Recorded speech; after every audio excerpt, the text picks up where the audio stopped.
Matt Shaw might be a super utility player in 2026. We tell you what that's about.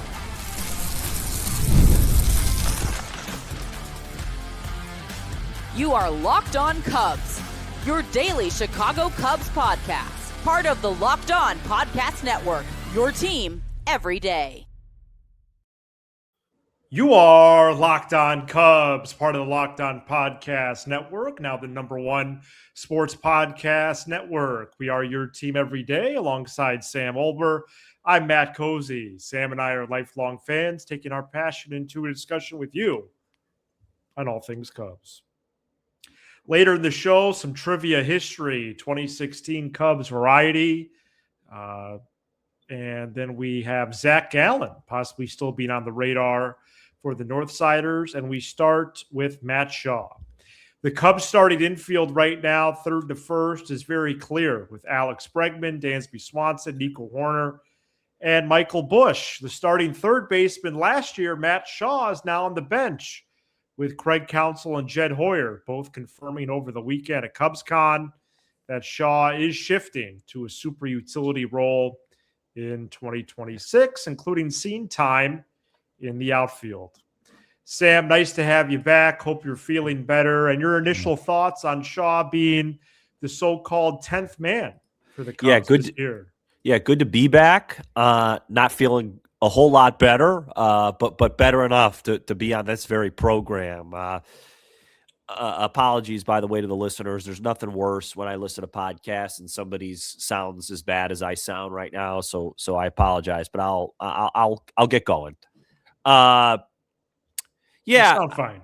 The Shaw thing is, I don't really understand the big deal. I feel like we've talked about this a lot. Look, versus righties, he's gonna be a 10th man, but versus lefties, he's gonna play almost every time.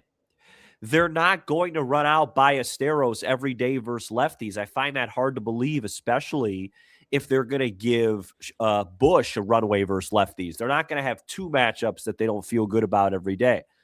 So let's say he plays 95% of the time versus lefties, and that might be low, but let's say he plays 95% of the time versus lefties, and let's say he plays 30% of the time versus righties.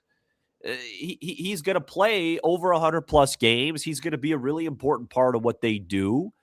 Bregman's a better baseball player than he is right now, so that was what was best for the team.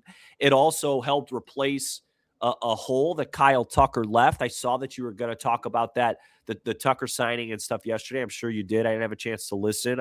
Hopefully I'll get back to that at some point tonight as I lie down. But yeah, what's it all about? Like Shaw, he's not going to be an everyday player in quotes, but that's assuming that everybody stays healthy. One of the big headlines out of the convention was Jed saying he's going to play some outfield. So if he plays some outfield, you know what? I'll retract what I said. He might play 40% of the games versus righties. So 40% of the games versus righties, 95+ versus lefties, he's going to play a lot. Yeah, I think well, first of all, I think a super utility role for him, whatever role he's going to have, it's a fine fit. I think he still has a lot of upside. I think there's a path for Shaw to really get up to 130 games, 400 plate appearances. A lot of that's up to Counsell and how he decides to manage it. But Shaw still has a lot of upside, and there's been comps to Javier Baez in 2016 that I don't think are that big of a reach. Baez played 5 positions in 16. He got exactly 450 plate appearances. But to go from starter to a complete bench player, I don't think it's going to happen. And you do start thinking about the possibility of him in the outfield after Hoyer and Counsell talked about it over the weekend. Because then, Sam, to your plan, if it is a lefty pitcher, I don't think Shaw is automatically the DH. He could give Bregman a day at third. He could then go out to left or go out to center or go out to right. Yeah, absolutely. I think that's pretty cool. Look, there's gonna be no favorites this year. Okay, if we're in the middle of May and Hap's hitting 205 versus lefties, Shaw and him could platoon over there. They may as well. Right? And I think Matt Shaw has the ability, the way he took over third base and became one of the best third basemen in all the land. I believe he'll be able to do that with the outfield as well. I really do. So, there's a lot of interchangeable parts, and I think it's a perfect role for Shaw. I thought he was awesome in the second half, but I thought he was exposed a little bit in the postseason. I don't think he's quite ready to be a 160-game guy a year for a 90-plus win team, but I also think he is ready to play a lot of games and contribute. And the Baez role in 16 is a really good comp. In 126 games last year, Shaw did slash 226, 295, 394 with 13 home runs. But admittedly, I do forget this. In the second half, he posted an OPS of 839. And then you mentioned the postseason struggles there. The other part of this, it does look like he's trending as the 10th man. That's great. It seems like there is an outside shot. He could get traded prior to opening day. Yeah. And because he's under control through 2031, wow. I do think that would bring back a pretty good return. Yeah. Could the Red Sox be interested in that as being a Massachusetts native, and Red Sox president Craig Breslow being with the Cubs when the Cubs drafted Shaw in 2003? The Red Sox needed an infielder. It's something to keep tabs on, but for right now, he makes the bench a lot better. I don't see him getting traded without a Nico Horner extension. I just don't. Those two are tied together. Yeah, I believe that. And I would say to listeners, you could do whatever you want to do, but typically these who's going to play where stuff, they resolve on their own. You know what I mean? Well, it's a good problem to have. Think about it. If one guy goes down that's not the catcher or the pitcher, Shaw would replace him. Yeah. Right field, center field, left field, third, short, second. I guess maybe not first, but, point still stands. No, you feel good about that for sure. Yeah, and as far as trading him, you'd have to get like a 3-for-1 and rebuild your system in a place that you really want to, unless you extend Horner and then you have Horner, Bregman, Swanson locked up long term. Yeah, and I have to think one of those three pieces would be a starting pitcher. And sure enough, there's a report out there from the weekend that the Cubs are still in on Zac Gallen. We get to that report next. This episode is brought to you by FanDuel. FanDuel is officially in playoff mode every game day during the NFL playoffs. FanDuel is giving customers even more ways to get into the action, because right now, every NFL playoff game day, FanDuel users get a profit boost pack waiting for them inside the app. The good news is I bet the Bears yesterday plus 3.5 with my profit boost pack. They covered, but I was looking for a little bit more than that. And a magical season on the lakefront came to an end. The good news is that the Chicago Cubs right now are plus 120 on FanDuel to win the NL Central as favorites going into opening day. So visit FanDuel, an official sportsbook partner of the NFL, and grab your profit boost pack every NFL playoff game day. Thank you for making Locked On Cubs your first listen of the day. And thank you for making Locked On the #1 sports podcast network. You already live your team every day. Now take it up a level and go ad-free. Join the Everydayer Club today and get Locked On Cubs with no interruptions, all for just $5 a month or $50 a year. Go to lockedoncubs.supercast.com or check the link in this episode description. Bruce Levine said on 670 The Score on Saturday morning, quote, "The Cubs and Scott Boras have continued talks about Zac Gallen becoming a Chicago Cub. Those talks are ongoing. My reporting is the possibility is that it'll be a shorter term type contract, close quote. Sam, we got the report in December. I believe it was, if my memory serves, it was shortly before the winter meetings. It was an erroneous report from Bob Nightingale that the Cubs had signed Zac Gallen, then there was a retraction, and that it was, they're optimistic about Gallen.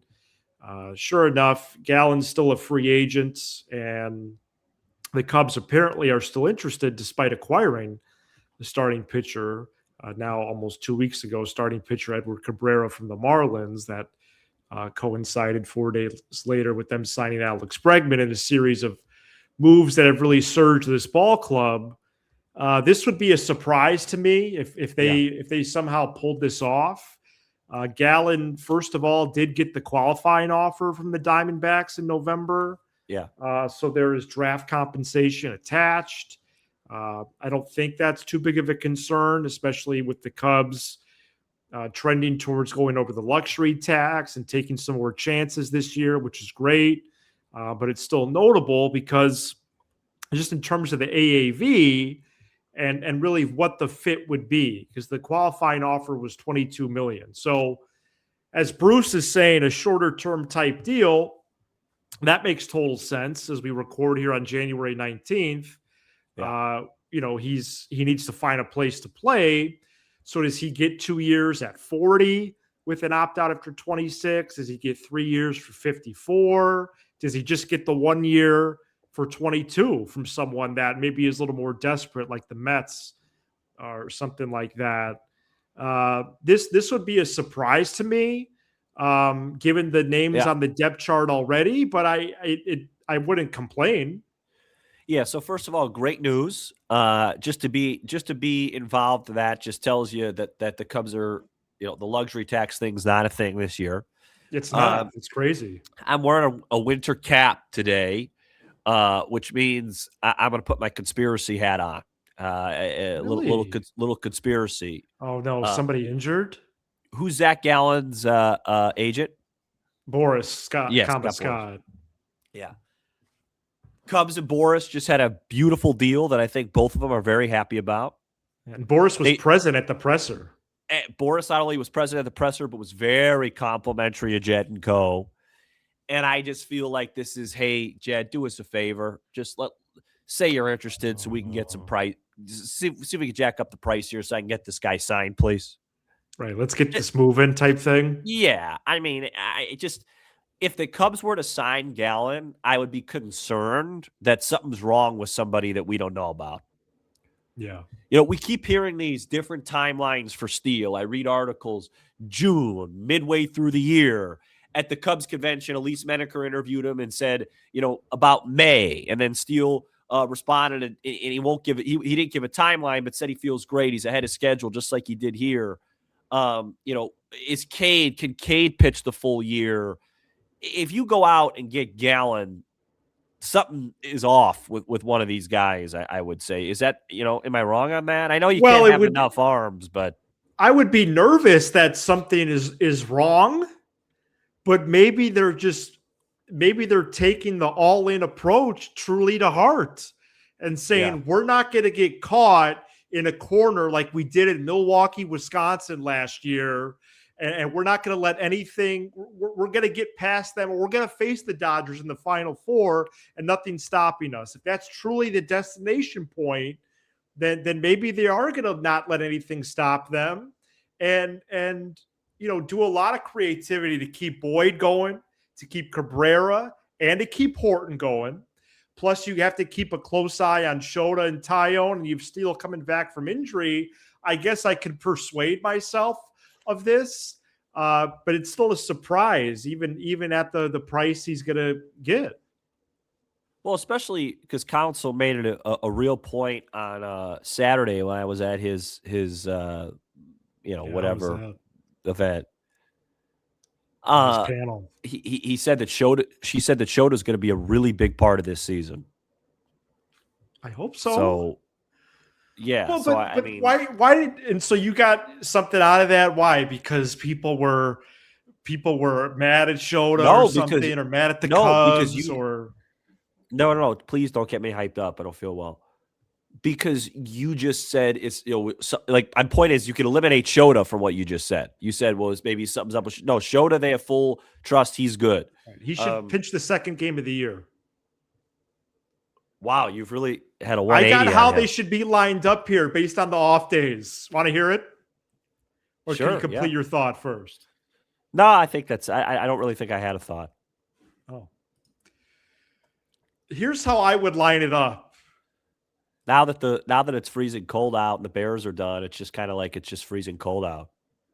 You know what I mean? First it was like freezing cold. You're like, oh, this is gonna be great for the Bears. Now it's like. Now it's just kind of depressing. Now it's just downright brutal out. Yeah, I'm going to take a nap and hopefully wake up on opening day. Go ahead. Tyone, Imanaga, Horton, Cabrera, Boyd is what I would start the season with, dude. Say it again. Tyone, Shota. Okay. You'd start Tyone on opening day. I would. He was a playoff hero. He's a veteran. Nah, that's. Well, here, you need to get the reasons on why I would do that. Yeah, you're overthinking it. Go ahead. Well, I might be. Well, you keep telling me to go ahead, but it is a talk show, so eventually someone's going to speak. Okay. Tyone, Shota, Wicks. No, I'm just kidding. Tyone, Shota, Horton, Cabrera, Boyd is what I would start to see. Boyd is last because of the World Baseball Classic.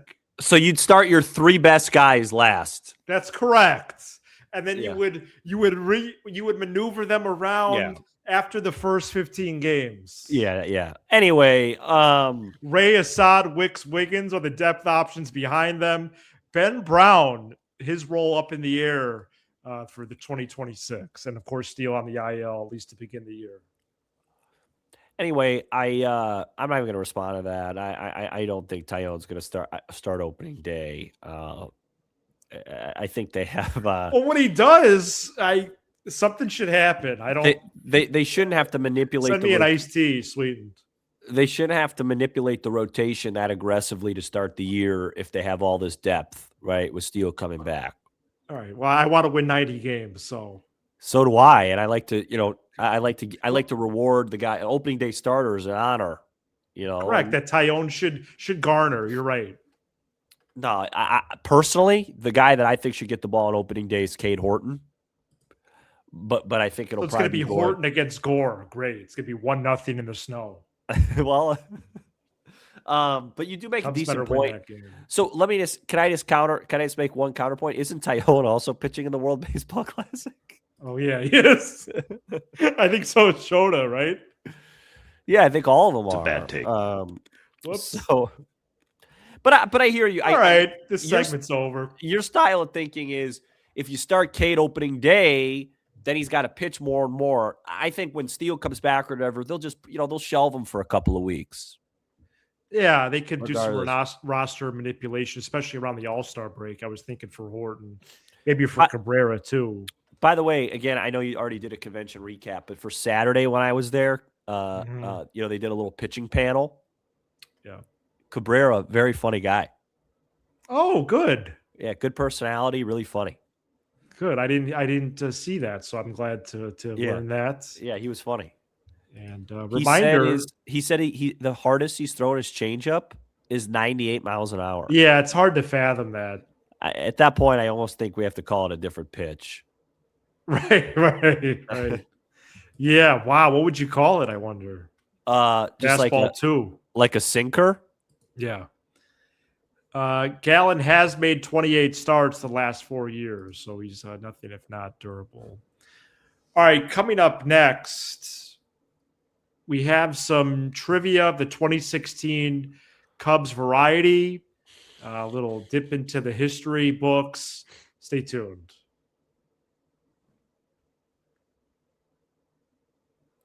Quick reminder, this week and next week, we are publishing episodes Monday, Tuesday, Thursday. And then beginning Monday, February 2nd, we are back to 5 episodes per week. The Cubs are officially reporting to spring training the following week on February 11th with the first game the week after that on February 20th. So first spring training game only a month away. That's a good feeling with opening day March 26th.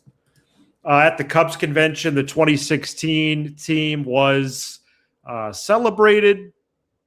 And there was an announcement, Sam, also from Crane Kenny over the weekend, president of business ops, that there is going to be an archway monument at Gallagher Way. It's not exactly going to be a statue like I've talked about, but they are going to be remembered forever. Well, the statue's kind of hard because you have to have like 8 guys in there. Yes, yeah. And he said they thought about that, like the famous shot of after the final out, but he thought that would be too wasn't inclusive enough or whatever he said. So they're going to do the archway, and I think it's going to be really cool. And I want to be at that game, July 17th, when they do. What does that mean, an archway? Yeah, so it's going to be up in the air, like a big monument that's more high in the air. That's going to lead you into Gallagher Way, is how I took it. With like names of guys or like faces? Yes, it's going to have basically. I think it's going to have at least everyone's name: players, coaches, staff. Got it. Very cool. Well done. And it's going to be near the statues there, but it's not going to be a statue exactly. So I think between now and opening day, we should start sprinkling in some 2016 material because it's been 10 years and the team's doing that too. Sure. So Matt Shaw, okay, very enthusiastic. Matt Shaw will play the outfield most likely this year. Yeah. And he might even play left field. And that reminded me, Javier Baez played left field for the 2016 Cubs, played 2 innings out there. One of the most populated positions on the 2016 team was left field from 1 inning to 371 innings. Okay. Hold on. Let me count this. 1, 2, 3, 4, 5, 6, 7, 8, 9, 10, 11. 12 Cubs that year got at least 1 inning in left field. Yeah. I already named one of them, Baez. Please name the other 11. Travis Wood. Travis Wood is correct. I'll delete that from my outline. Very good. Okay, that's like the trick one. You said Javi already. Right? They got a couple innings in. Remember, there was one guy with 1 inning. Maybe we'll get to that one later. Well, I said Wood. He had an inning. How about Schwarber? Kyle Schwarber played left field for the Cubs, about 7 innings in 2016. Okay, let me think for a sec. Bryant, you already said. Chris Bryant played left field, correct. Zobrist. Ben Zobrist, who was the starting left fielder most of the playoffs. 7 more guys. Yeah, I'll get there. Did Contreras play left? Yeah, a lot of it. 100 plus innings out there. If you consider that a lot, Wilson Contreras off the board.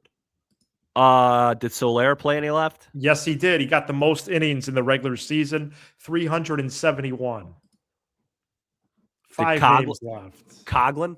Yes, he did. Chris Coghlan played left field for the 2016 Cubs. How many do I have left?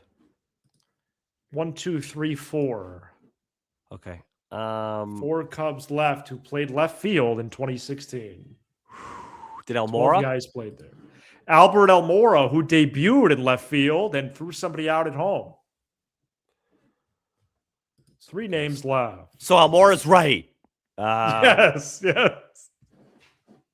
How about Matt Caesar? That's correct. The former 2 sport standout at Villanova. Oh boy. 2 names left. They played 1 and 2 innings respectively in left field. Okay, hang on. Did LaStella? I'm not seeing that on my card. Okay. Hang on. There's probably some weirdness. There's one weird thing Joe Madden did, and then one guy who I guess he was around only a game or 2, and then they jettisoned him. So Travis Wood, so he must have put another pitcher out and left. Correct.